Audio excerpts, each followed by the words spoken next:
He paid her to clean the marble floors, not to cradle his children on them. But when he found her curled up on the cold tile, holding his twins through their nightmares like they were her own, something broke inside him. Something he didn't know was still there. Grayson Wolfe had built an empire from nothing but steel resolve, an Ivy League degree, and a complete disregard for things that couldn't be measured, like time, love, or grief. His Manhattan penthouse towered above the city like a fortress of silence, polished and sharp, just like its owner. Every morning, Grayson entered the same private elevator, rode past his own name engraved in brushed silver, and stepped into a space that echoed because he didn't allow music, or laughter, or warmth. That had died 2 years ago, with his wife. He hadn't touched the nursery since. He left that to others. Downstairs, past imported Persian rugs and white-on-white decor, was a woman no one noticed. Not really. Naomi, 31, quiet, graceful in a way that didn't belong to the world she cleaned. She kept her curly hair pulled back beneath a modest black wrap, her uniform neat, and her heart, well, locked away. She had learned the hard way that feelings weren't useful. Not when you were barely scraping by, not when you were black and invisible in a world built to overlook you, not when the people you loved had a way of vanishing without warning. So she kept her head down. Until the twins. 2-year-olds Bella and Ezra Wolfe were born into privilege and tragedy. Their mother, Elise, died shortly after childbirth. Naomi had arrived when they were 6 months old, originally to clean. But it wasn't long before Naomi noticed what no one else did. That the twins didn't cry for their father. They cried for anyone who stayed. "Miss Naomi?" Bella's tiny voice had trembled from the crib one night, just weeks after Naomi started. "Yes, sweet girl," Naomi's whisper had answered from the doorway. "I scared," Bella said. Ezra had already been whimpering. The room was dim, cold. The night nanny had fallen asleep in the lounge chair with earbuds in. Naomi stepped in, just for a moment, just to soothe them. She'd meant to leave once they were asleep. But the carpet was soft, and their little hands clung to her blouse, and it had been a long time since someone wanted her close. That night she stayed. Grayson never noticed, or pretended not to. He kept his distance, even from the twins, especially from them. His assistant, Ava, often hinted that it was time to engage. "They're not just tax write-offs, Grayson," she'd joke, but he'd shut her down with a glare. He couldn't be what they needed. He was too broken, too guilty. Elise had begged him to slow down, to be home more, to hold her when the pain became unbearable. But he'd had mergers to close, boardrooms to impress. He didn't hold her enough.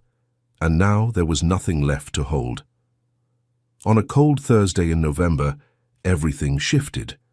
Grayson had arrived home unexpectedly early after cancelling a deal last minute, a rare thing. The board thought it was strategic. In truth, he'd just felt off, restless, like something was pulling him home. He walked past the doorman, through the marble lobby, nodded at no one, and entered the penthouse. Silence. The night nanny was nowhere in sight. He made his way to the nursery, almost by instinct. He hadn't stepped foot in it since the funeral. He pushed open the door and froze. There on the floor lay Naomi, curled protectively between both cribs. Bella's tiny hand was tangled in her shirt. Ezra's cheek rested against Naomi's shoulder. A faint glow from the nightlight bathed them in gold. Naomi's eyes were closed. She wasn't pretending. She was asleep. Tears stained Bella's cheeks, but she wasn't crying anymore. Neither was Grayson, not outwardly. But something inside him had cracked so loud, he felt it echo through his ribs. If you walked in and saw someone else comforting your child better than you ever had, would you be angry, or would you feel something else? Drop your thoughts in the comments. Your gut reaction matters. Grayson stood in the doorway far longer than he should have. The room was quiet now, peaceful in a way he hadn't known peace in years. The soft hum of the nightlight, the even breaths of sleeping children, the almost imperceptible rise and fall of Naomi's chest. She had wrapped herself around them like instinct, as if they were hers. As if she knew the exact rhythm to match, the perfect temperature to keep them warm, the precise silence required to ease their cries. Grayson felt like an intruder in his own home. He didn't understand the feeling rising in his throat. It wasn't rage, wasn't jealousy. It was worse. It was shame. He walked away before she woke. The next morning, Naomi stirred with a stiff neck and an aching back. She stretched quietly, careful not to wake the twins, and began folding their little blankets. As she smoothed the last one, a voice stopped her cold. "Do you always sleep in here?" Naomi turned. Grayson stood by the door, sleeves rolled, shirt unbuttoned at the collar, still polished but less put together than usual. His eyes, though, were unreadable. She straightened. "Only when—" "They need it, sir." He looked past her, to the cribs. "And how often is that?" Naomi didn't want to answer, but she wouldn't lie. Often. A long silence stretched between them. Grayson stepped inside. "I saw you last night," he said. Naomi's throat tightened. "I'm sorry, Mr. Wolfe.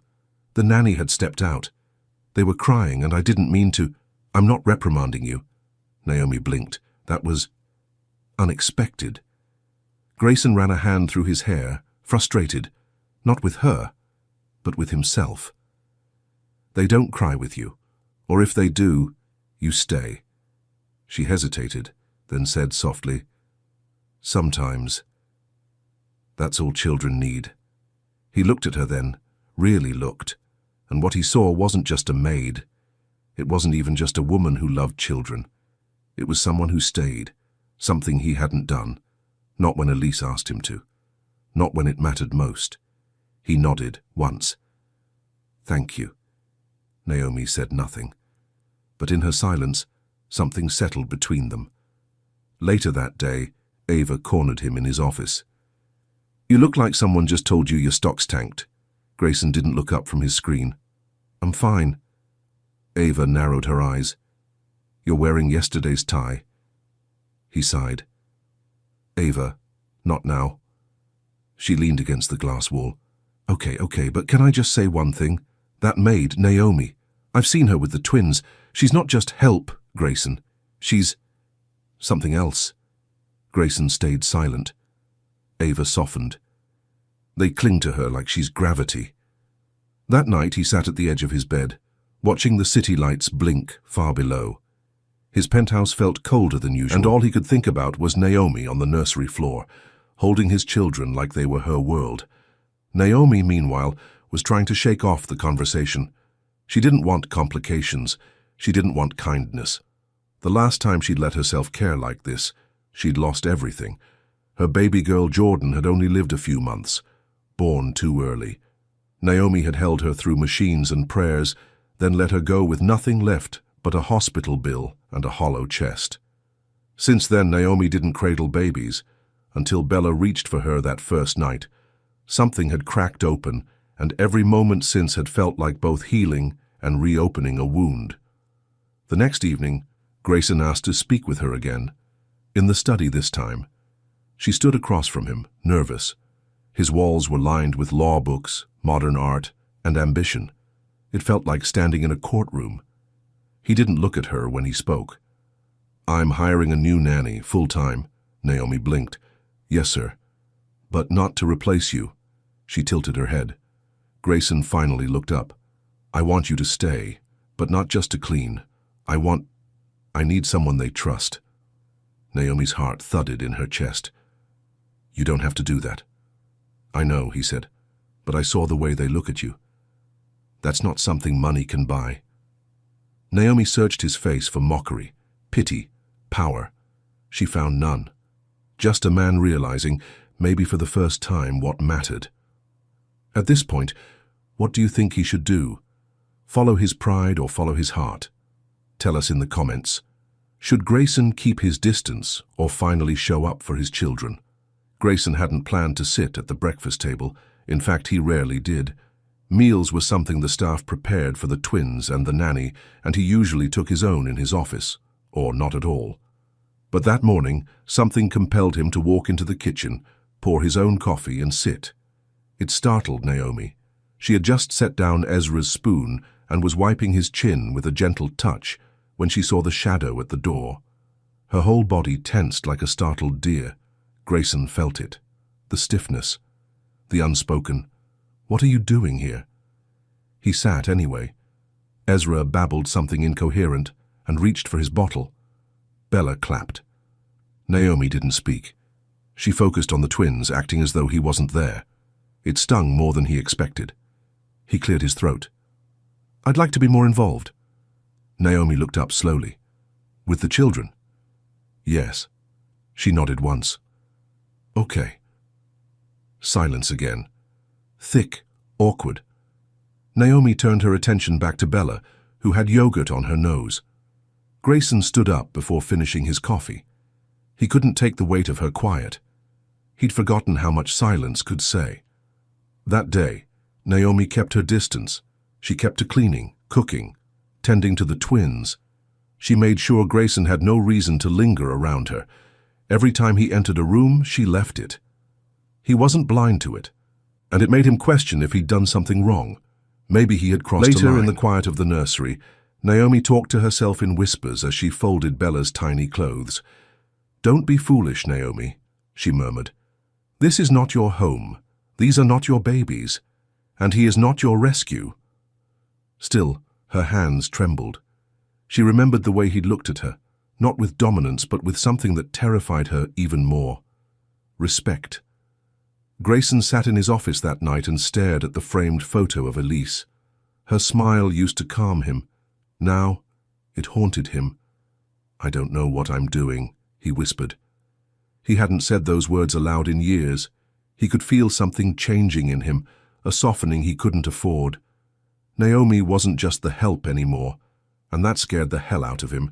Not because he didn't respect her, but because he did, because for the first time in 2 years, he wasn't numb. The next morning, Naomi found a handwritten note on the kitchen counter. "Naomi, I've arranged for the twins' doctor visit today. I'll be joining. You don't have to go, unless you want to. G." She stared at it for a long time. He was giving her a choice. She hated that she appreciated it. At 2 p.m., she found herself standing next to him in the pediatrician's waiting room. Bella was in her arms, Ezra on Grayson's lap.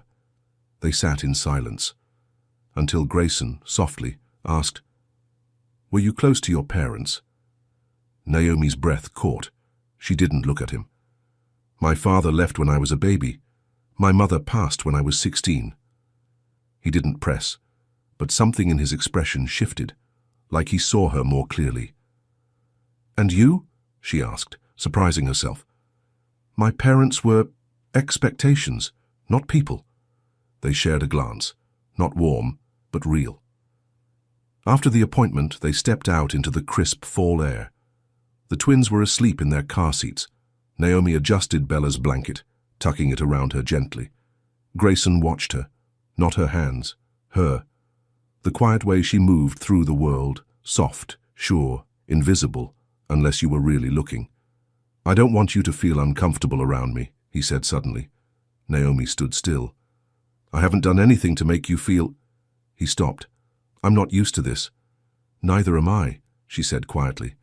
"I'm trying," he added. "I know." And with that, she turned toward the car. That night, Naomi sat at the foot of her twin-sized bed in the servants' quarters and stared at her phone screen. She hadn't called her sister in weeks, hadn't opened the box of baby clothes she kept in her closet for years. She felt like a wall was cracking, and she didn't know if it was supposed to. Meanwhile, Grayson watched the baby monitor from his study, not because he needed to, but because Naomi was in the room, and the twins were asleep with smiles on their faces, because she was there. It started with the kind that turned Manhattan sidewalks into rivers, and the sky into a constant flicker of white-blue fire. By 5 p.m., traffic was chaos, the nanny had cancelled, and Grayson stood in front of Naomi, tension in his shoulders. "She says she can't get here. Road closures." Naomi shrugged slightly. "I can stay with them, sir. It's not a problem." Grayson glanced at the clock. "And dinner?" Naomi lifted an eyebrow, a rare flicker of mischief. "You ordering in?" He sighed. I was supposed to meet with a venture firm. She didn't say they can wait. She just said, the twins need dinner and comfort, not chaos. He hesitated. Then, I'll stay. It was the first time Grayson ever chose to be fully present without being forced to. By 6:30 p.m. the twins were in the bath, giggling as Naomi pretended the washcloth was a spaceship. Grayson stood in the doorway, arms crossed, watching like he couldn't believe he was part of this moment. Ezra splashed water over the tub's edge. Hey, Naomi playfully scolded. Sir Ezra the Splashmaster. Grayson chuckled. It slipped out before he could stop it. Naomi glanced over. You have a nice laugh, she said simply. He froze. I didn't mean to, she started. No, he cut in. Thank you. It's just been a while. She nodded and turned back to the kids. But something changed. Softer air, shared space, shared silence. After the twins were tucked into bed, thunder cracked overhead. The city glowed through rain-soaked glass, and Grayson wandered into the kitchen. Naomi was there, barefoot, making tea. You want some? She offered, holding up the kettle. He nodded. They stood in silence until he said, Did you always want to be a maid? Naomi smiled without humor. You don't grow up dreaming of wiping countertops. He winced. That came out wrong. I know what you meant, she said gently. No, I wanted to be a teacher, early childhood education. What happened? Naomi hesitated, fingers tightening around her mug. My daughter got sick. I dropped out of college to care for her. After she passed, her voice faltered. I couldn't go back. I didn't see the point. Grayson blinked. Naomi rarely talked about herself, but the way her voice trembled, like she was speaking through a bruise, made him go still. I'm sorry, he said softly. She nodded. She had eyes like Bella's. That hit him in the chest. I didn't know, he whispered. No one does. I don't tell people. It's easier that way. But you told me. Naomi met his eyes. I don't know why. They sat across from each other at the kitchen island, steam rising between them, thunder still rumbling outside. Grayson cleared his throat. Elise loved storms. Naomi tilted her head. She used to say they made her feel less alone, like the whole world was crying with her. Naomi's breath caught. He'd never said her name before, not to Naomi. She was sick for years, Grayson continued, but I ignored it. I thought money could fix it. Better hospitals, private doctors. Love's not currency, Naomi whispered. No, but I thought it was. He looked down. She died holding a nurse's hand, not mine. Naomi didn't know what to say, so she didn't say anything. She just reached out, slowly, and covered his hand with hers. Warmth, real, unforced. His fingers didn't pull away. Hours passed. Naomi checked the twins one more time before heading toward the hallway. I should stay, Grayson said suddenly. She turned. I mean, until the storm passes. You don't have to leave. Naomi hesitated. I sleep downstairs. You don't have to tonight. The offer hung in the air, too tender, too raw. Naomi's breath caught. I don't want misunderstandings. He nodded. It's not like that. She studied him, his eyes, his posture. There was no suggestion, no pressure, just a man who didn't want to be alone for once. Okay, she said. They sat in the living room with blankets and pillows, the sound of rain beating against glass. Naomi eventually fell asleep on one end of the couch, legs curled up, breathing soft. Grayson watched her. Then, without thinking, he whispered, You feel like home. At this point, what do you think he should do? Follow his pride or follow his heart? Would you trust the moment or protect your heart? Let us know in the comments. Morning came with golden light streaming through the tall glass windows. Naomi stirred slowly, eyes fluttering open on the sofa. The blanket had shifted sometime during the night. But it wasn't the blanket that made her heart catch. It was the second one, draped gently over her by someone else's hands. She sat up, The other end of the couch was empty. Grayson was in the kitchen, cooking. "Morning," he said without turning. Naomi blinked. "You cook?" He shrugged. "Not well, but the kids eat eggs, right?" Naomi leaned on the kitchen island, watching him crack eggs with more confidence than she expected. "I usually do this when no one's looking." "So you're showing off now?" she teased gently. He looked over his shoulder, half smiling. "Maybe." It was disarming, domestic, almost warm. Naomi hated how much she liked it. The twins woke and padded in with bedhead and sleepy giggles. Naomi scooped up Bella and kissed her forehead. Grayson lifted Ezra without hesitation. It wasn't perfect. He held him like someone still learning how to love again, but it was real. They all sat at the kitchen table, together, like a family. For one quiet morning, it felt like something out of a dream. Neither of them dared to speak aloud. Later, while the twins napped, Naomi stood by the laundry machines folding sheets. Grayson appeared in the doorway. "There's something I want to show you," he said quietly. Naomi followed him without asking. He led her to a room she hadn't seen before, a study, but not his. Soft wallpaper, a rocking chair, photos of Elise, baby footprints framed, half-filled journals. Naomi's breath caught. "She designed this room," Grayson said, "before she died." Naomi walked slowly toward the shelf. Her fingers traced the edge of a baby photo. "She wanted to be a stay-at-home mom, but I convinced her to keep her career, said we'd hire help, said it would be easier that way." His voice cracked. "She died resenting me." Naomi turned. "She asked me to stay home the night before the C-section, just to talk, watch a movie. She was scared."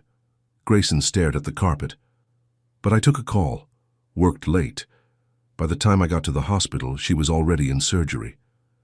Silence wrapped the room. Naomi's eyes filled with quiet understanding. "You blame yourself. I didn't get to say goodbye." Naomi's throat tightened. She crossed the room slowly. "She would have forgiven you." He met her eyes. "Would you?" Naomi blinked. "Me? If someone let you down like that?" Her answer came too fast. "I already did." Grayson frowned. Naomi looked down, twisting the fabric of her sleeve. "The night my daughter stopped breathing, I was asleep." Grayson stood still. "I'd been up for days. I finally dozed off. She was beside me in the hospital bed. I was touching her hand." Her voice cracked. "When I woke up, she was gone." Tears slid down her cheeks. "I didn't say goodbye either." Grayson stepped forward. "Naomi, I never forgave myself. I never let anyone else in after that. Not really." He reached for her, hesitating, then placed a hand gently on her arm. She didn't pull away. Grief met grief, and in that space between them, something fragile began to heal.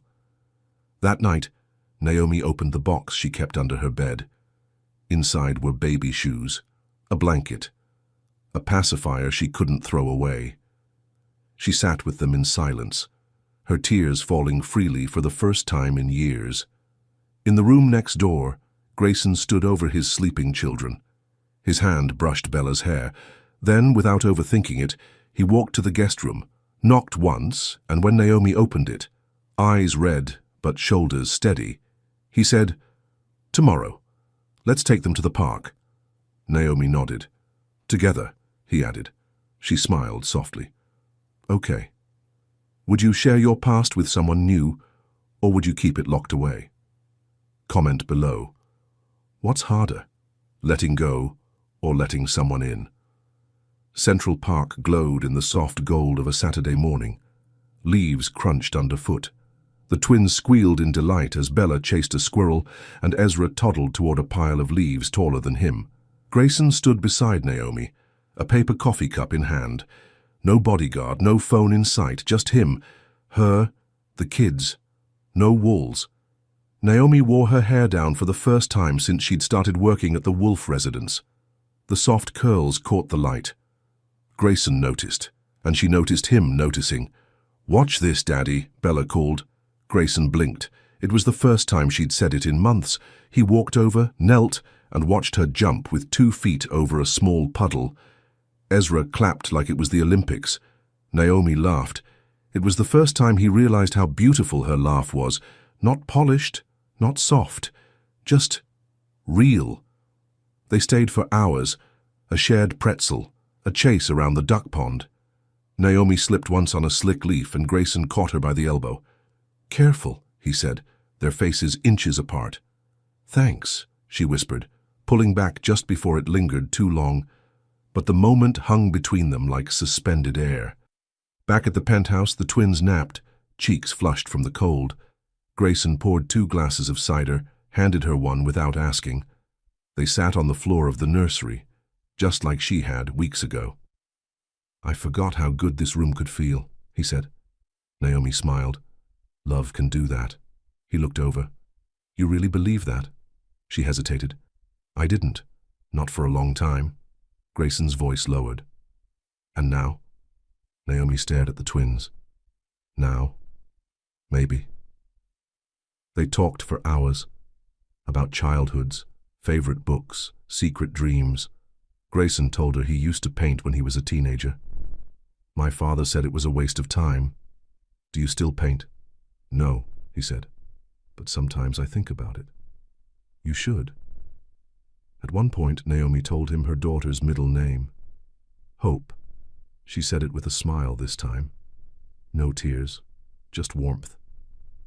"I think about who she would have been, what her laugh might have sounded like." Grayson said nothing, just reached across the carpet and held her hand. No move, no pressure, just presence. Naomi didn't let go. Dinner was quiet, simple. The twins were too sleepy to fuss. Later, as Grayson cleared the table, Naomi leaned against the doorway, arms crossed, watching him hum an off-key tune. "Do you ever stop being impressive?" she teased. He looked up, surprised. "I'm not trying to be." "That's what makes it worse," she smiled. There was something so natural about the way they moved now, like magnets finding their alignment. That night, Naomi tucked the twins in while Grayson read a bedtime story. His voice was soft, calm. When he reached the final page, Bella reached up and touched his cheek. "I love you, Daddy." Grayson blinked. He kissed her forehead. "I love you too, Bells." Naomi watched from the hallway, one hand over her chest. Later, as they walked back to the guest room, Grayson paused. "Can I show you something?" Naomi nodded. He led her to a closet in the back of the study and pulled out a canvas. Half finished. Soft strokes of grey and gold. A skyline. A mother holding a child. Rough, incomplete, but full of feeling. "I started this after Elise died. I haven't touched it since." Naomi walked closer. "It's beautiful." He looked at her. "I want to finish it." Naomi looked at the painting, then at him. "Then do it." He looked down, then slowly stepped forward. She didn't move. His hand reached up, brushing a curl from her cheek. "Naomi," he whispered. She exhaled softly. "I know." He leaned in. Their lips met in the softest, quietest kiss. It didn't rush, it didn't burn, it healed. When something feels this real, do you trust it, or wait for it to fall apart? Tell us in the comments, can 2 broken hearts really build something whole? The kiss changed everything. For the first time in years, Naomi allowed herself to feel something that wasn't survival. And for the first time ever, Grayson let someone close without conditions or control. The next morning, they moved around each other with quiet smiles and subtle glances. Not lovers, not strangers, something in between, something new. But the world outside hadn't changed, and the past always finds a way back in. It started with whispers. The household staff wasn't blind. A lingering look here, a late-night tea there. Mrs. Lillian, the housekeeper, approached Naomi in the hallway.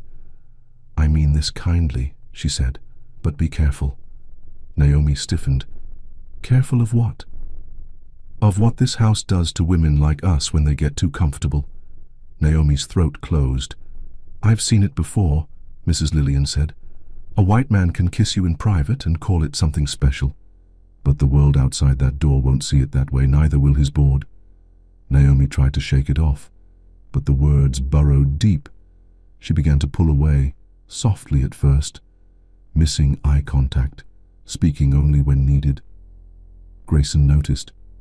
At first he assumed it was nerves, but by day 3 of the shift, he confronted her. "You're avoiding me," he said as they cleaned up after dinner.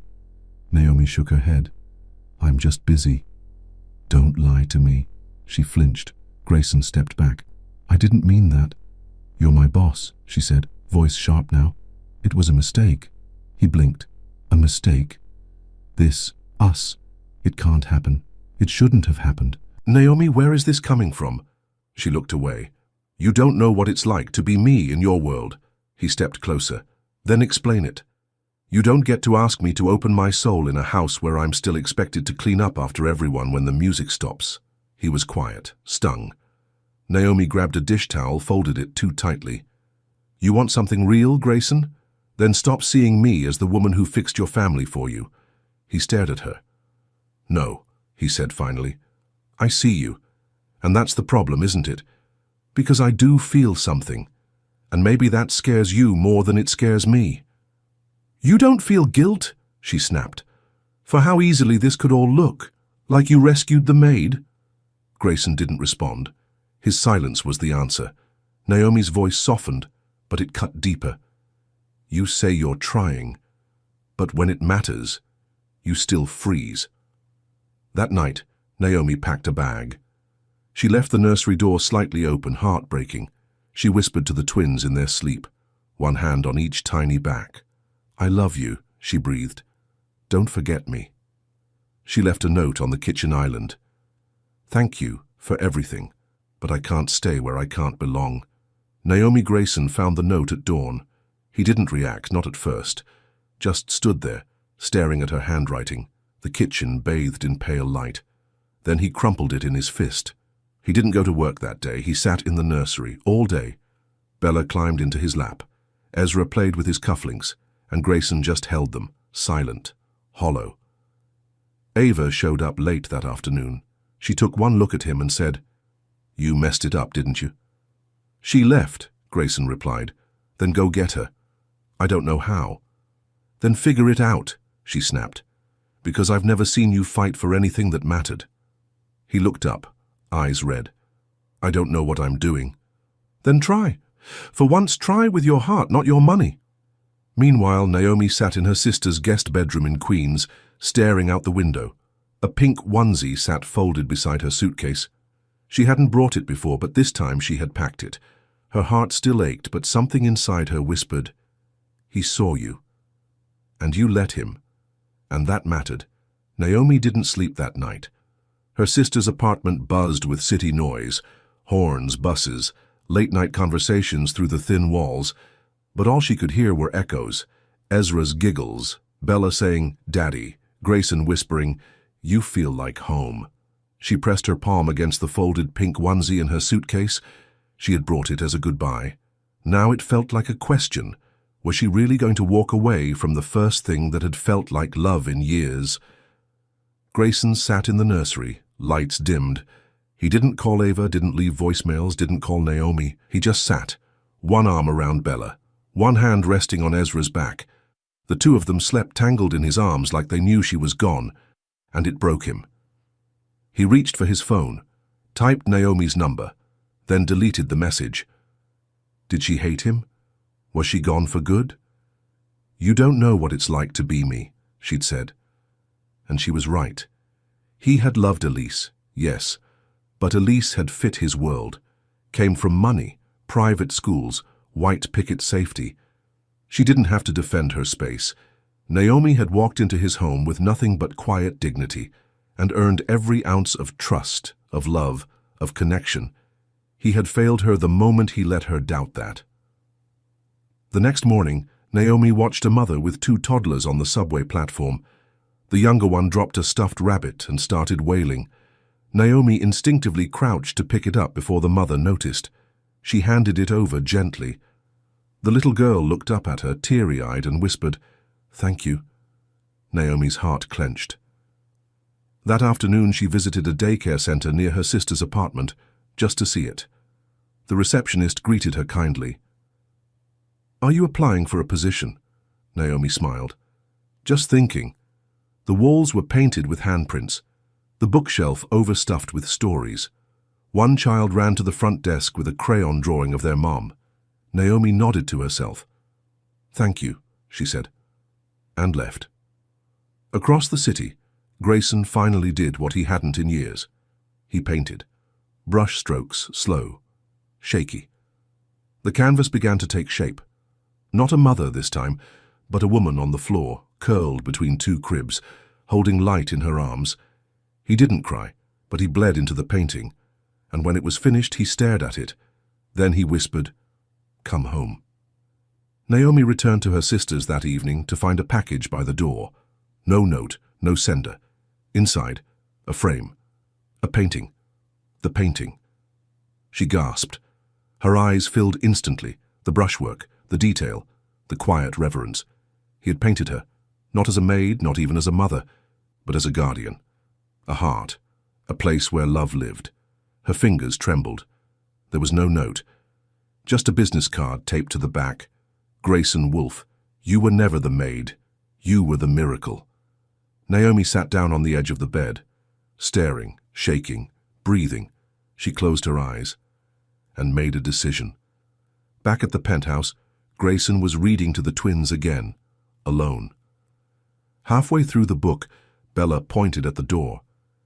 "Naomi," she whispered. Grayson looked up. His heart dropped. No one was there.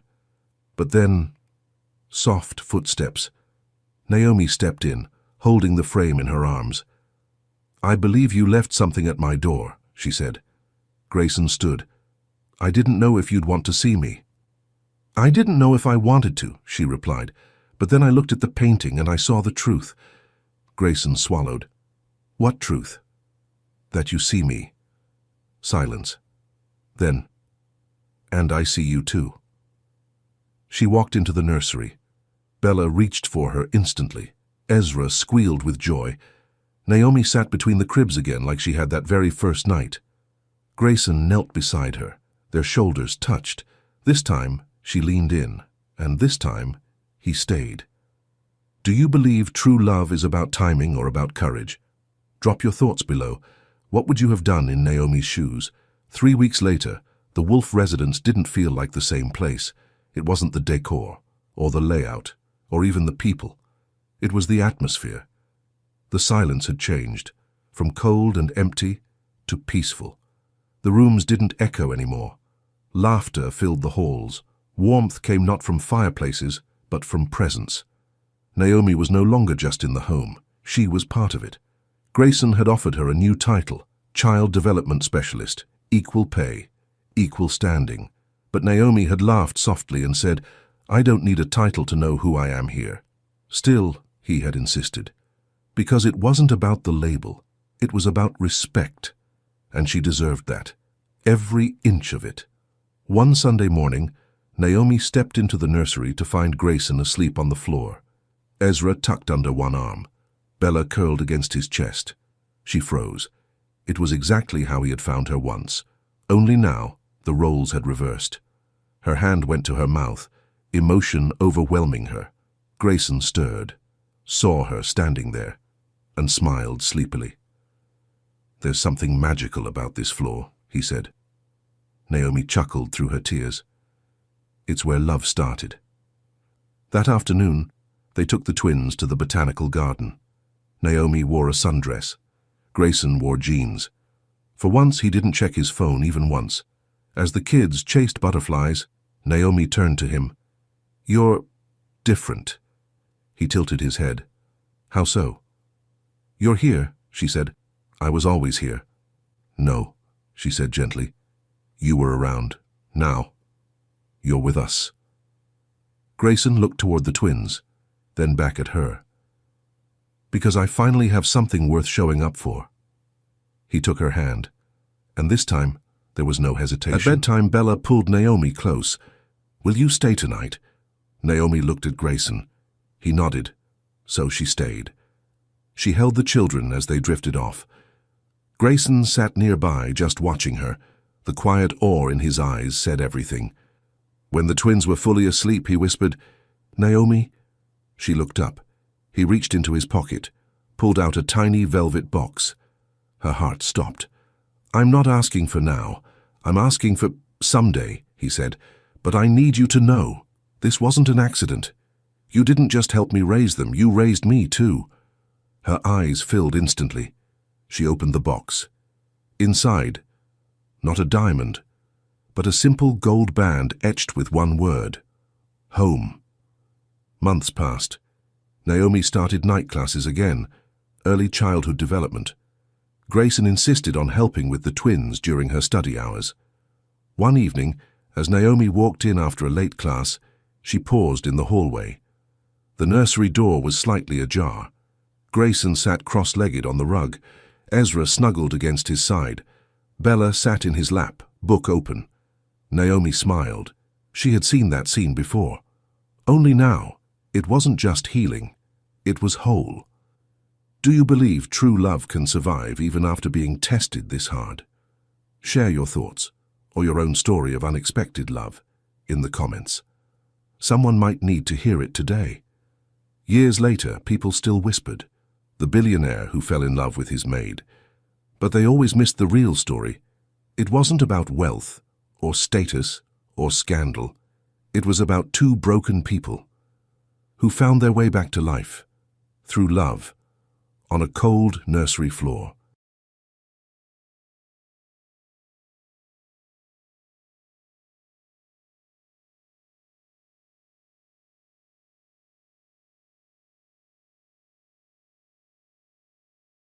He told her to pack her things, right there in front of the twins. His voice was loud, final, the kind of final that comes from a man who's buried his wife and never healed after.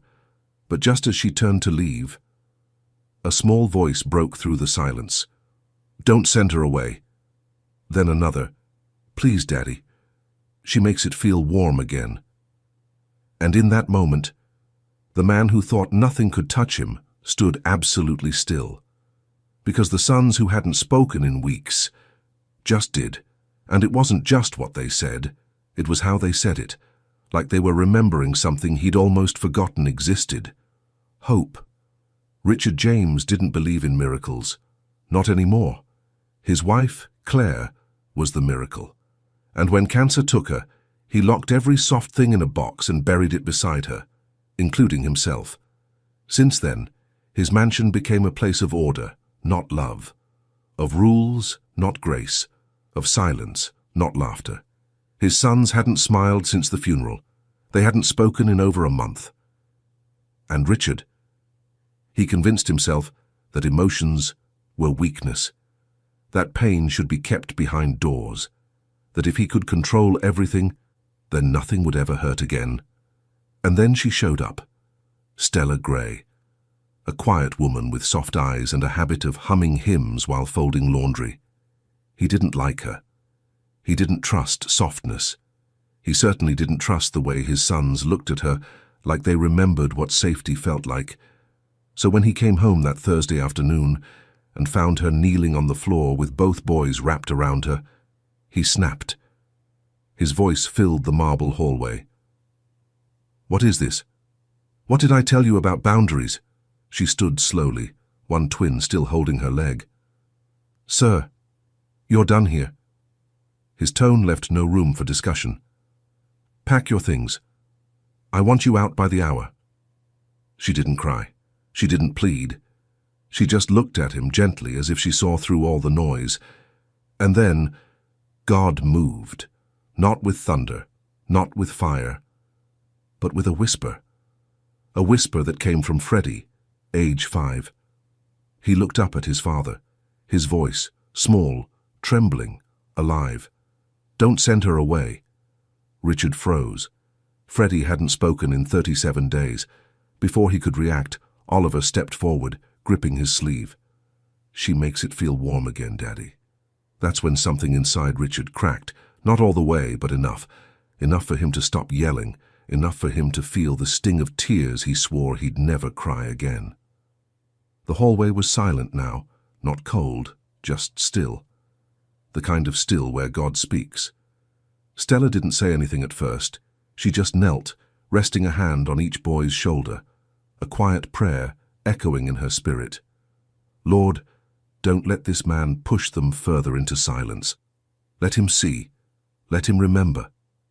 And Richard, he didn't know why his knees felt weak, or why his dead wife's voice came to him just then. A memory. You don't have to do this alone, Rich. Let them be held. It was too much. He turned, left the hallway without another word. But something had changed, and Stella knew. Not because he softened, but because he didn't slam the door. Sometimes God doesn't fix the storm. He just sends someone who doesn't leave. If this moment touched you, click subscribe, like this video, and let us know where you're watching from. I pray this story reminds you, sometimes God sends healing in the form of a person who simply stays. The hallway was still quiet when Stella zipped up her small suitcase. She'd folded her uniform carefully, as if doing so gently might ease the ache in her chest. She wasn't surprised by the outcome. She had seen this kind of pain before. Grief that builds walls so tall, even love can't climb them without permission. But still, she had hoped. She sat on the edge of the guest bed, hands resting in her lap, heart steady but heavy. Sometimes obedience doesn't look like staying. Sometimes it looks like walking away when God hasn't made the next step clear. She closed her eyes, whispered under her breath, "If you sent me here for only that moment, I trust you. But if there's more, Lord, I make it plain I won't force my way into anyone's healing." Then, a knock. Soft. Hesitant. Not from authority. From small fingers and courage. She opened the door, expecting silence. Instead, she found Oliver. His cheeks were flushed from crying. In his hand, a drawing. A stick figure family. 2 little boys, 1 tall man, and 1 woman. In the middle, she stood holding hands with them. No words, just that. He looked up at her, lips trembling. She didn't say anything, just knelt beside him. And in the quiet, her eyes stung, not from sadness, but from knowing. This boy, this silent, closed-off, broken-hearted boy, had chosen her. The next morning came slower than usual. The sun rose, but the house remained dim, as if unsure it was allowed to be warm again. Stella stood in the kitchen, not in uniform this time. No apron, no instructions, no clarity. Just waiting. She wasn't sure if she'd already been replaced. But she stayed. Sometimes, waiting is obedience too. A soft clatter echoed behind her. 2 chairs slid across the kitchen floor. The twins, climbing into their seats, waiting quietly for breakfast like they always did, except now they were watching her. Freddie spoke first. A whisper, barely there. "Pancakes?" She turned slowly. "You remember I made pancakes?" He nodded. Stella blinked back the sudden sting in her chest. Then pancakes it is. She didn't need permission. She needed purpose. And right now, their hunger felt holy. The batter sizzled. Butter melted on the skillet. The boys sat still, but their eyes followed her every move. Halfway through flipping the first stack, she heard footsteps again. This time, slower, measured. Richard James entered the room. His suit was crisp, but his eyes weren't sharp this morning. They looked like a man who hadn't slept, like a man who had listened to the silence and found it heavier than he could carry. He didn't speak, didn't order, didn't even ask why she was still here. Just watched. And for the first time since Claire died, he saw his sons giggle at pancake bubbles, saw Oliver reach across the table to poke his brother's cheek, saw Freddie whisper something only Stella heard, and saw her smile back with eyes that knew children better than any manual ever could. He leaned against the doorframe and said nothing. But inside, something was breaking, not like glass, more like ground thawing after a long winter. Later that morning, Stella stepped outside to catch her breath, not because she was tired, but because too much good after too much grief feels like holding your breath underwater. She leaned against the back wall of the house, her eyes closed toward the sky. "If you're doing something, Lord, keep me soft. Let me be what they need, even if I never get credit for it." When she turned back toward the house, Richard was standing behind the glass, watching. Not glaring, not angry, just watching. Like he didn't know what to do with a moment that didn't ask him to lead it. By evening, the house had shifted. Not loud, not bright, but different. A napkin left unfolded, a toy left on the couch, and laughter just once from upstairs. Stella didn't know what the next day would hold, whether she'd be allowed to stay or if this was just a borrowed moment. But she did know this. Something had opened. And when God opens something, no man can close it. She walked past the study late that night. The door was slightly ajar. Inside, Richard sat at his desk staring at an old photo. Claire, holding the boys, her arms wide, her smile wide, her eyes bright with something this house had forgotten. Joy. He didn't notice Stella passing, but she saw him. Saw the way he gripped the frame like it was keeping him alive. Saw the way his shoulders sagged just slightly, as if he was finally letting grief fall where it belonged. On the ground. At God's feet. The next morning came quietly. No raised voices, no instructions, no permission either. Just Stella in the kitchen, humming as she poured pancake batter into a warmed skillet, and two little boys with tousled blonde hair sitting at the table, waiting like they had always belonged to the moment. It was only her 5th day at the estate, but something in the air already felt different, not healed, but softer. She wasn't wearing the uniform today. It felt wrong, too pressed, too distant, so she wore a pale blue blouse and jeans, simple and clean. Nothing fancy. But she'd always believed warmth didn't come from clothes anyway. It came from presence. The boys seemed lighter.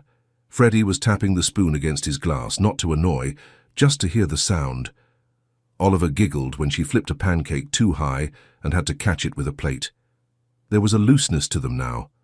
Not loud, but alive. She almost forgot this wasn't hers to keep, until he walked in. Richard James entered the kitchen with the tension of a man still wearing grief like armor. His jaw was tight, his sleeves perfectly rolled, not a hair out of place. But his eyes didn't match the rest of him today. They looked like someone who hadn't decided who he needed to be yet.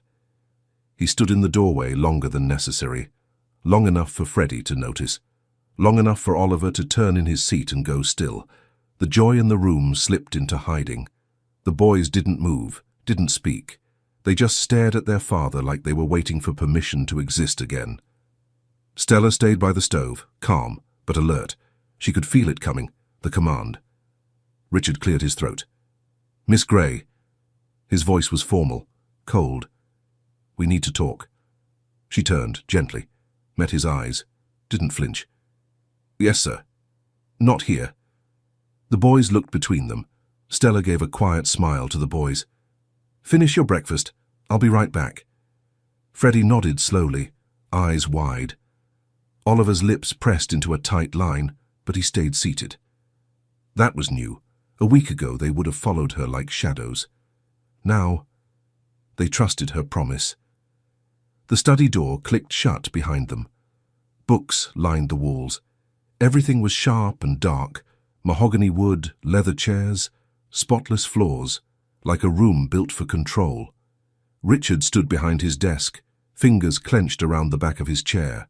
Stella stood across from him, hands folded in front of her. Still, respectful, but not afraid. He let silence hang for a moment too long, then spoke. "You were hired to clean, not to play, not to counsel, not to interfere." Stella held his gaze. "I understand." He paced once behind the chair. His voice dropped lower. "You were told the boys need structure, boundaries, professional supervision."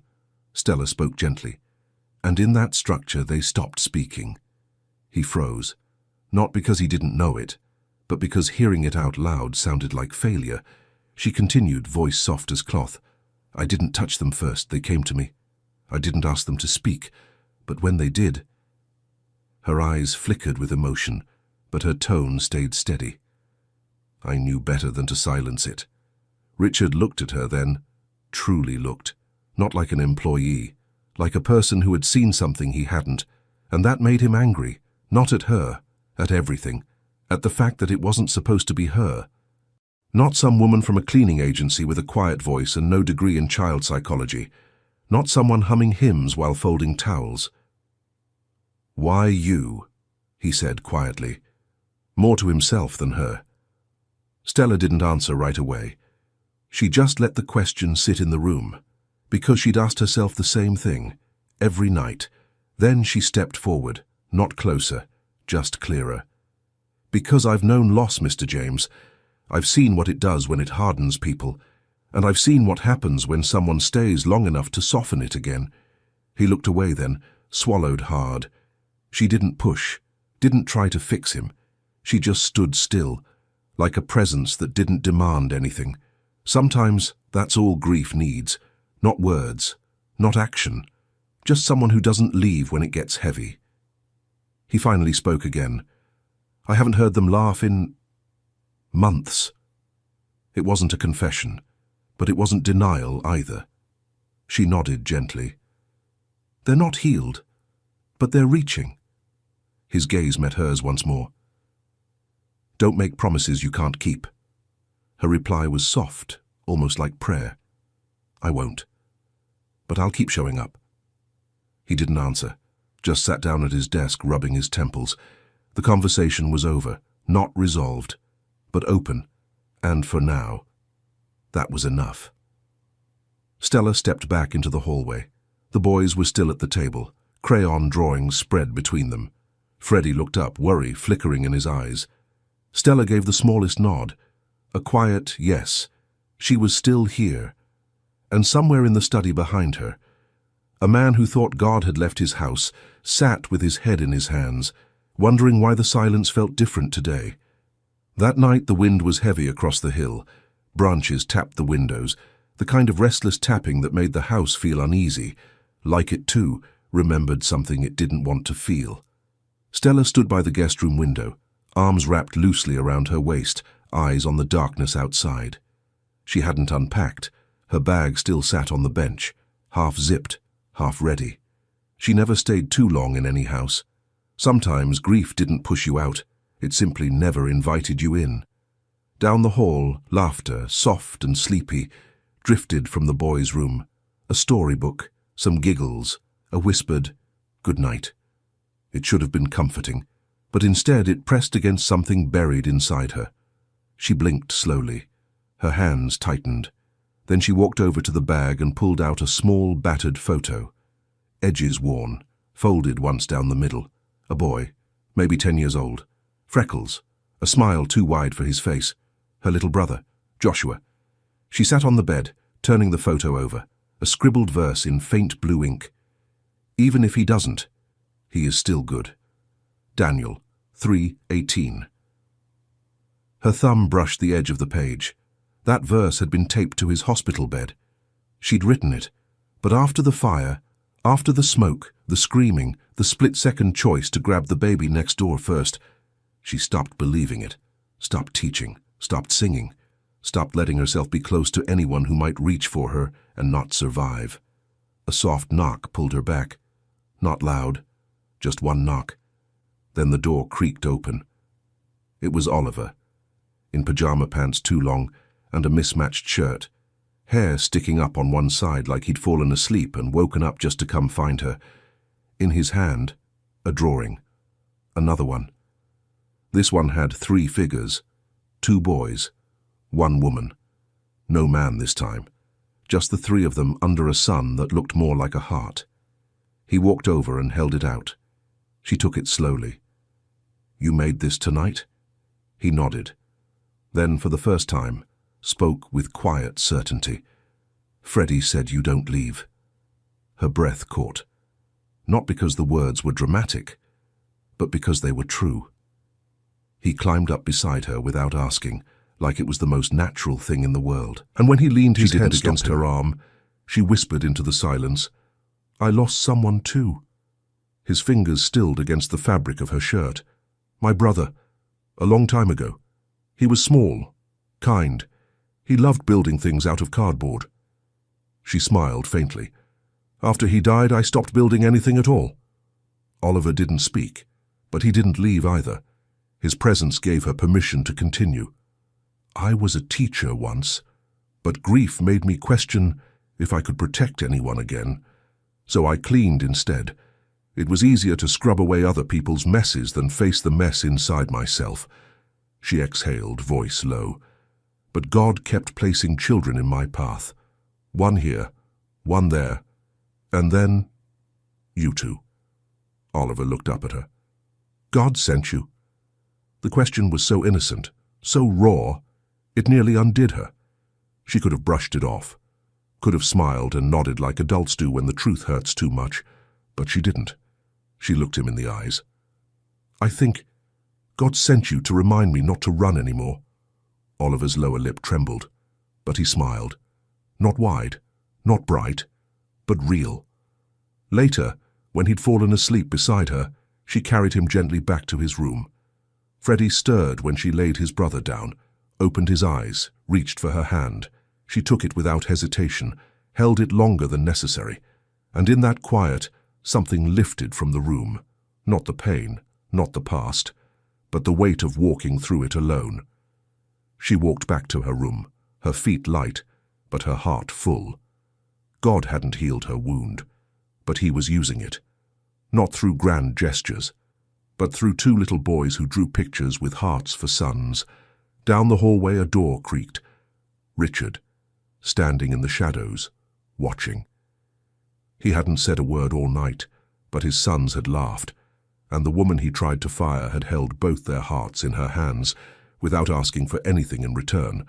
He turned back toward his study, pulled open a drawer he hadn't touched in months. Inside, a letter, still sealed, Claire's handwriting on the front. He stared at it, but didn't open it. Not yet. The morning light didn't touch the house the same way it had the day before. It filtered in slower, as if uncertain, stretching long shadows across the walls and settling in corners that still remembered grief. Stella stood in the linen hallway, folding warm towels from the dryer, her hands moving on instinct. Her mind elsewhere. Last night hadn't left her. The drawing. The boy curled against her shoulder. The memory of her brother's name whispered in the quiet of her room. Some things stay in the skin long after they leave the air. Across the corridor, the boys were building something with blocks. Stella could hear the soft clatter, the kind that sounded more like restoration than play. They were healing, not because she taught them, but because they felt safe. And yet, she didn't feel settled. Richard hadn't spoken to her since the conversation in the study. Not a word, not a glance. Just silence where suspicion used to be. But silence had weight, and this one felt heavier than before. She walked past the main hall, her steps light. A family portrait hung by the staircase. Claire smiling, her arms around the boys, Richard behind them, distant even in the frame. It was the only photo in the house with her face on it. Stella paused there. Claire didn't look fragile. She looked bright, present, like she was the warmth this place was trying to remember. She moved on without touching it. The boys had asked her to help them find their lost puzzle pieces, said they were hidden in the closet by the soft stuff. She assumed they meant blankets, but when she opened the linen closet by the end of the west wing, something caught her eye. A small cardboard box, tucked behind folded quilts and labeled only with a name. Claire. No last name. She stood frozen just for a moment. Not from fear but reverence, she could feel it. This wasn't clutter, it was sacred. She reached for it gently, holding it as if it might break or breathe. She brought it to the sitting room, where light filtered through the lace curtains just enough to make the dust shimmer. She sat on the floor, cross-legged, the box between her knees. She didn't open it, not at first. She closed her eyes, whispered a prayer with no language. Just surrender. Then she lifted the lid. Inside, a stack of drawings, clearly the boys', with their shaky handwriting and bold, chaotic color. One said, "Mummy's hair in the wind." Another, Mommy in heaven but still watching. Beneath them, a collection of small audio tapes, labeled in pen. For the hard days, if they ever forget how to laugh. To Richard, when you feel far away. And then, at the very bottom, a letter, sealed, his name written in blue ink. For Richard, open when silence feels safer than love. Stella's hand trembled. She didn't open it. It wasn't hers. She just stared at the envelope, realizing it had been there all along. Unopened, unheard. And suddenly, she wasn't angry at him. She just felt sad. Because sometimes grief doesn't forget, it buries. She heard footsteps behind her, not fast, but deliberate. She turned, the box still in her lap. Richard stood there, one hand in his pocket, the other hanging awkwardly by his side. His eyes didn't go to her. They went to the box, and for the first time, something in his face changed. Not rage, not confusion, recognition. He exhaled, a small, sharp breath, as if his own name startled him. Stella didn't move. She didn't explain. She simply held the box out, arms extended, like someone offering back a memory that never belonged to her. Richard stared at it, then stepped forward, slowly. He knelt. Not beside her, not close, just low enough to feel the weight of what he'd ignored. He reached for the letter, paused, then let his hand fall. "I can't." It was barely a whisper. Stella nodded. "I know." His voice cracked. She used to record things. After the boys went to sleep, she said love leaves a trail, even if no one's following it yet. Stella watched him, the way his shoulders slumped, the way his voice softened as if speaking to someone long gone, or maybe still here. "She left this trail for you," she said gently, "and for them." He didn't reply, but he took the box from her hands, cradled it like something living, and stood. The moment didn't close anything, but something opened, not between them, inside him. That night, the boys asked if they could listen to a mommy tape, said they remembered the sound of her voice, but just barely. Richard stood in the doorway as Stella placed the first tape into the old recorder. Claire's voice filled the room, soft, strong, familiar. "If you forget how to love, let the boys remind you. If the house gets too quiet, bring someone in who knows how to listen between the silences." Stella didn't look at Richard, but she could feel it. The shaking breath he let out, the way his hand curled against the doorframe. She closed her eyes, not to escape the moment, but to let it land. Sometimes God speaks not through thunder, but through a voice left behind on tape. It started with laughter, not loud, not wild. Just a giggle, soft and surprised, in the middle of a Tuesday breakfast. Freddie spilled a spoonful of syrup on his pajama shirt, and Oliver made a face like it was the end of the world. Then they both laughed. Real laughter. The kind that comes from a place not even they knew was waking up. Stella froze for a second, spatula in hand, mid-flip. She didn't speak, didn't draw attention to it. She just let it live. Because joy, especially fragile joy, should never feel interrupted. Across the kitchen, Richard stood behind the morning paper, still, silent, but not unreadable. His eyes had lifted when the boys laughed, and for a breath or two, they stayed lifted. But then he looked back down. The days began to shift in small ways. The boys started speaking more, not in long sentences, but in patterns, in questions, in giggles that echoed into rooms that hadn't heard childhood in months. They began leaving their toys in the living room, their socks on the stairs. They fought over which pancakes were crispier. They asked for seconds. And in the middle of it all was Stella, humming softly under her breath, always listening, always near. The house felt warmer, not by temperature, but by presence. It wasn't perfect. Grief still hung in corners. Claire's absence still hovered in every room, but something had changed. This house was breathing again. That afternoon, Stella sat in the garden just beyond the kitchen, sorting through a basket of the boys' outgrown clothes for donation.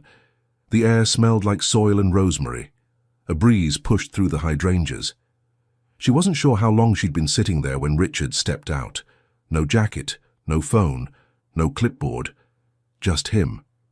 He didn't say anything at first, just stood there watching her fold a tiny shirt with sailboats on it. "I bought that for Freddie when we took them to the lake," he said quietly. Claire said it made him look like a storybook sailor. Stella smiled but didn't look up. "Fits him." A pause, then, "You stayed," he said. She lifted her gaze slowly, met his eyes. "Yes," she replied. "I didn't know if I should, but I felt led." He sat down on the edge of the bench, hands resting on his knees. "I don't understand why this hurts more now than it did before." His voice wasn't defensive. It was honest, worn. Stella set the basket aside. "Because before, you kept everything numb," she said. "And now, the feeling is coming back." Richard ran a hand through his hair. She made it all look easy. The parenting, the laughter, the way she gave. "I never learned how to do that without her." "You don't have to do it perfectly," Stella said. "You just have to show up." A moment passed, then another. The wind picked up again, rustling the pages of a book left open on the garden table. He looked toward the sound, then back at her. "Do you believe God and puts people in our lives like this?" he asked. Stella didn't answer right away. "I believe God doesn't waste pain," she said slowly. "And I believe he sends help, sometimes through people we never saw coming." Richard's jaw clenched, but not with anger, with restraint. He looked down at his hands. "I've spent months trying to control everything. The schedule, the boys, the silence. Because the truth is, I didn't want anyone to see how badly I was breaking." She didn't interrupt. She just listened, fully, quietly. "Some nights, I still wake up expecting her to be there," he said. "I reach across the bed, and when I remember, it all floods back." His voice cracked. "I thought I was keeping the boys safe by locking everything down. No music, no touch, no emotion." He shook his head. "But I was really just trying not to feel." Stella's voice came like water. But they were still feeling, alone. For a long time, neither of them said anything. The only sound was the garden wind and the distant laugh of a boy chasing his brother. Then, something shifted. Richard looked up. Tears didn't fall, but his face was no longer guarded.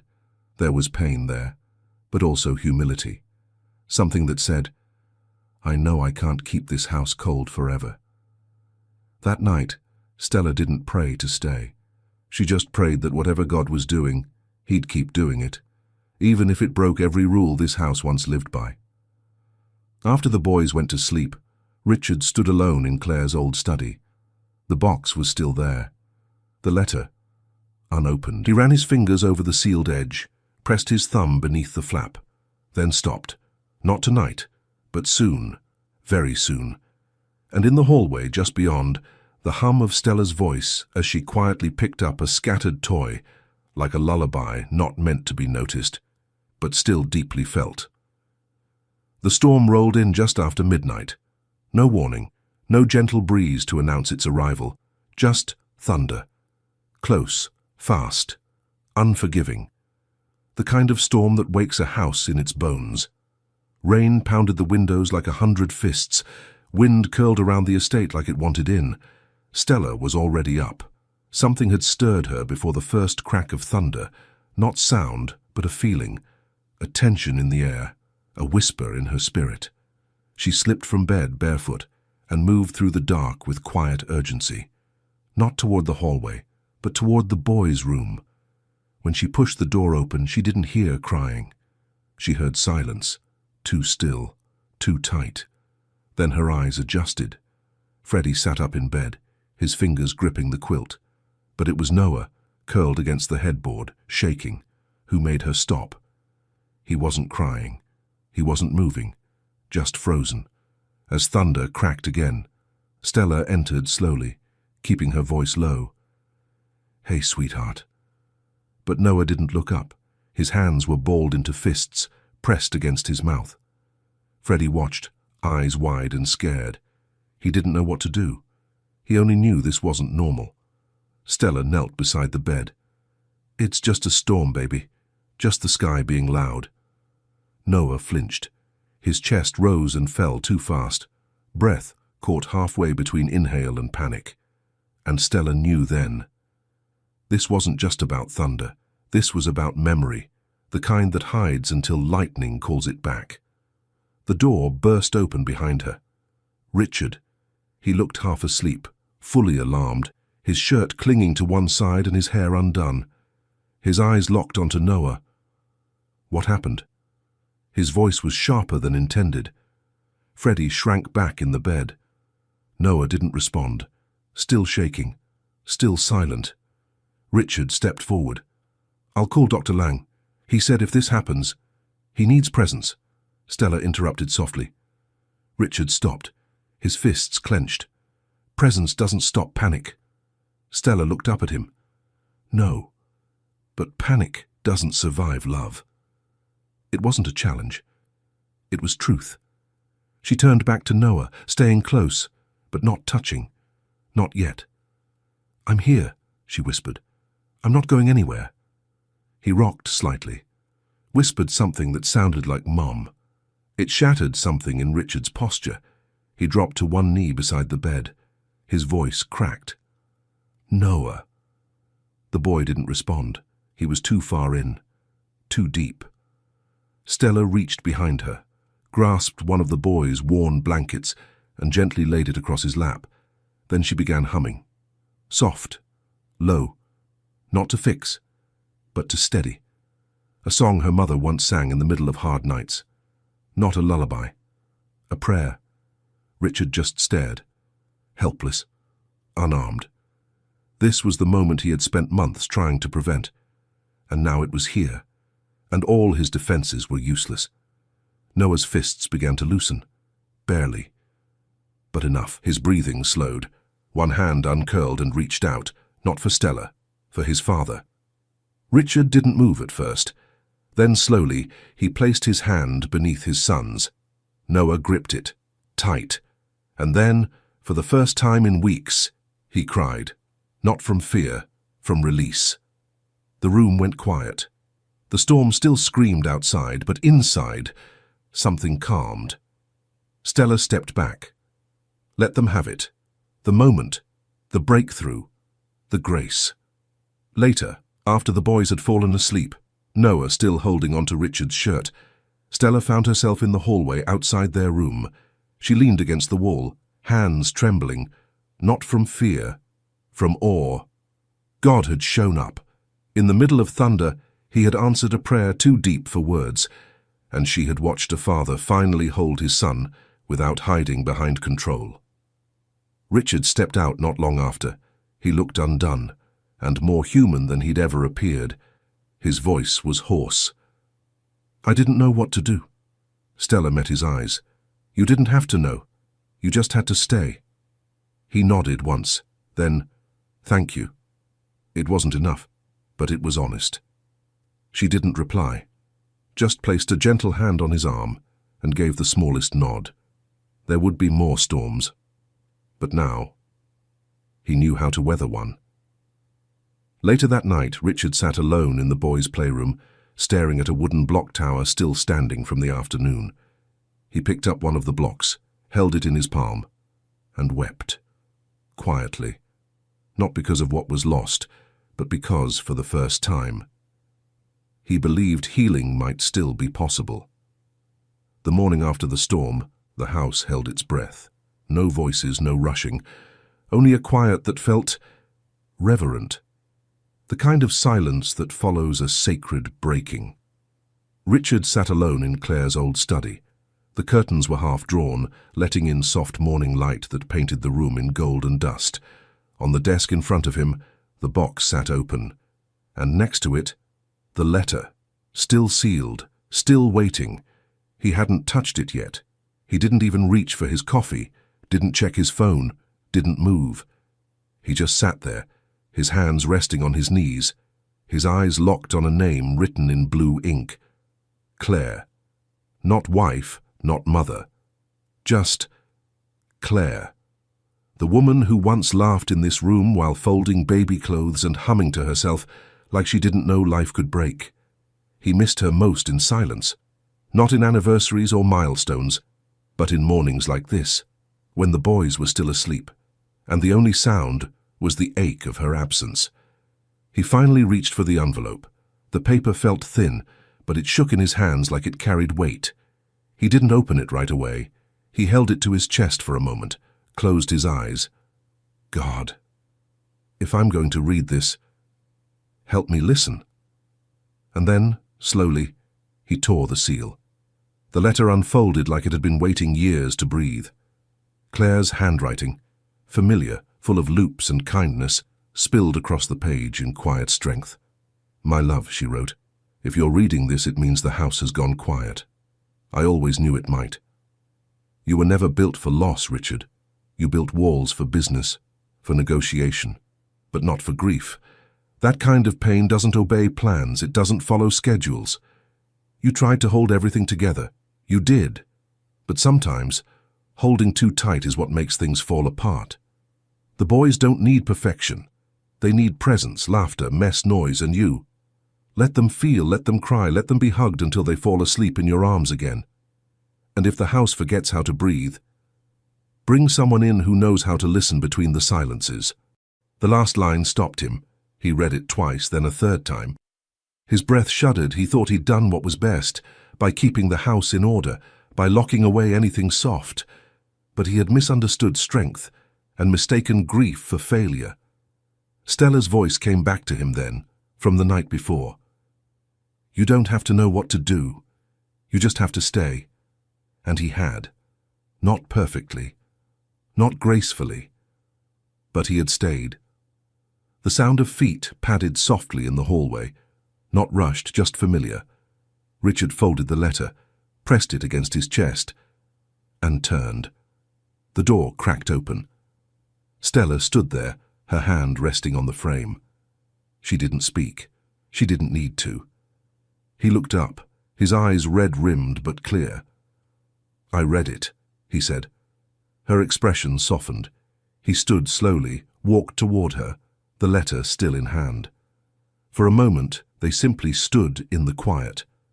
Two people not trying to fix anything, just letting truth settle between them. Later that afternoon, Richard called a meeting with his board.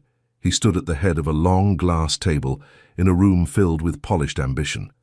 But this time, he didn't speak from authority. He spoke from honesty. My sons need a father right now, not a CEO. Some of the men and women exchanged glances, but no one interrupted. He continued. Effective immediately, I'm stepping back. Not to escape, but to show up. We've built towers that scrape the sky, but I've forgotten how to build a home. By evening, the house was still quiet, but not empty. The boys ran through the hallway chasing a balloon, laughing as it floated just out of reach. Stella was in the kitchen, humming over a pot of soup, the kind of tune you don't sing to be heard, just to keep peace near. And Richard. He stood by the living room window, watching his sons move with the kind of joy that once felt extinct. His fingers brushed the edge of Claire's letter, tucked inside his shirt pocket. He didn't smile, not fully, but something in his eyes broke open, like light through a sky long overcast. That night, he sat in the boys' room, not as a visitor, as their father. He told them a story. One Claire used to tell, about a lighthouse and a storm. Freddie rested his head on his shoulder. Noah clutched his hand, and when they fell asleep, Richard stayed, not out of obligation, but because he wanted to. And for the first time he whispered a prayer, not for success, not for control, just gratitude. Thank you for not leaving us in the silence. It was Stella who found it, tucked high in the attic, in a corner that hadn't been touched since Claire's last spring. The light came in through a dusty pane of glass, painting long beams across boxes labeled Christmas, baby toys, Claire. She had only meant to find a blanket. But instead, she found a trunk. Inside, music sheets, old letters and journals, and a red cloth tail spilling out from the edge of a folded object. A kite, worn, a little frayed, but beautiful, hand-painted with bluebirds in flight and Claire's handwriting on the tail. For the days when joy feels far. Later that afternoon, she showed it to the boys. Noah traced the birds with his fingertips. Freddie read the words softly, lips moving like a prayer. Neither of them had flown a kite before, but they knew what it was. And somehow, they knew it mattered. The hill behind the estate wasn't large, but it rose just enough to catch the wind. Stella walked up with the boys, while the late autumn sun sank gently into the earth behind them. Richard followed at a distance. He hadn't been on that hill since Claire died. It was where they used to sit. On Sunday afternoons, when the world was quiet and their boys were still small enough to carry. The grass crunched underfoot, and when they reached the top, the wind lifted suddenly, as if summoned. Stella knelt to tie the string around the boy's hands. "You hold it," she said, "but let the wind do the rest." They ran. At first the kite stumbled, lifted once, fell. Freddie looked discouraged, but Noah tugged the string tighter, held his breath, then ran again. This time, it caught. The red kite rose high above them, dancing against the deepening sky. It pulled and soared, tail fluttering like a memory made visible. Richard stopped walking, just watched. Watched his sons running, watched their laughter returning, watched Stella's face tilted upward, her smile soft and knowing. He felt something in his chest, not pain, but space, room. He walked the rest of the way, didn't speak, just stood beside them, eyes following the kite as it climbed higher. Freddie tugged his sleeve. "Mom made it." Richard looked down. "We found it in her trunk," Noah added. "She wanted us to fly it." There was no mistaking the hope in their voices, not the kind children fake, the kind that returns when sorrow begins to loosen its grip. He crouched beside them, took the string from Noah's hand for a moment, held it up toward the sky, let it pull, and whispered, so only they could hear, "She'd be proud of you." As the sun slipped below the tree line, the kite danced like a flame against the sky. Not a goodbye, a signal that something was still rising even after everything else had fallen. Later that night, Stella found Richard in the kitchen. He was pouring 2 mugs of tea. When he turned, he handed one to her. Didn't say much, just smiled, and slid an envelope across the counter. She opened it slowly. Inside, a formal offer. Child engagement specialist. Full-time. With a note handwritten at the bottom. "This house is breathing again. Stay if you still feel called." Her eyes lingered on the word. Called, not hired. Called. She looked up. Richard's voice was quiet. "You didn't come to save us, I know that. But God used you anyway." She swallowed hard. "I didn't come to stay." He nodded. "But maybe staying is obedience now." They didn't need to say more. Some answers don't arrive as sentences. Only peace. Later that night, Richard sat on the edge of the boys' bed, reading from Claire's old storybook. Both boys had fallen asleep mid-chapter, heads resting on his arms. He didn't move. The red kite sat folded near the window. The wind outside had stilled, but in his heart, something was just beginning to lift. He kissed each boy on the forehead, and before he turned out the light, he looked toward the ceiling, eyes wet, but smiling. "I'm learning, Claire," he whispered. "I'm still learning." The house didn't look different. The marble floors still gleamed. The grand staircase still curved like a sculpture carved into silence. But something had shifted. You could feel it. In the way the walls no longer echoed with emptiness. In the way laughter no longer felt like a stranger. In the way the front door no longer felt like a finish line, but a welcome. Stella stood at the kitchen sink, sleeves rolled, rinsing blueberries for breakfast. No apron, no uniform, just comfort woven into the rhythm of morning. A cartoon hummed quietly from the living room where the twins sat shoulder to shoulder, building a fort from cushions and giggles. From time to time, one of them would glance toward the kitchen just to make sure she was still there. She always was. Upstairs, Richard stood in what used to be Claire's reading room. Now it was something new. The walls were painted soft yellow, bookshelves lined the corners, a piano by the window, crayon art taped to one wall like stained glass. They called it Claire's Corner. Not as a shrine, but as a beginning. A room for memory, yes, but also for music, and mess, and presence. He pressed his palm against the doorway for a moment, then turned, walked down the stairs, and into the life he once kept at arm's length. That afternoon, a new rhythm unfolded. Lunch was loud, napkins unfolded, jokes told. Freddie spilled water across the table, and no one flinched. Oliver sang the wrong words to a song, and everyone laughed until they cried, even Richard. He had started to laugh again, not like a man escaping grief, but like someone who had finally made room for both joy and loss at the same table. After the dishes were cleared, he sat with Stella in the sunroom. The boys were outside with chalk, drawing suns and rockets and messy stick figures that always included her. He handed her an envelope, thicker than the last one. Inside, legal papers. At the bottom, his signature, and a line added in pen. In the event of anything unforeseen, Stella Gray is to be the children's legal guardian. She looked up at him, speechless. He didn't explain, just said quietly, "You became their safe place. Not because you were assigned, because you stayed." Her throat tightened. "Are you sure?" "I've never been more certain of anything I didn't plan." That night, the boys asked her to read the bedtime story from her chair, the one beside their bunk beds. It was a story about home, about a house that stood through every kind of weather because someone inside always kept the light on. They were asleep before she reached the last page, but she read it to the end anyway. Then she sat in the silence for a moment, watching their chests rise and fall, and she whispered, "Thank you, God, for trusting me with them."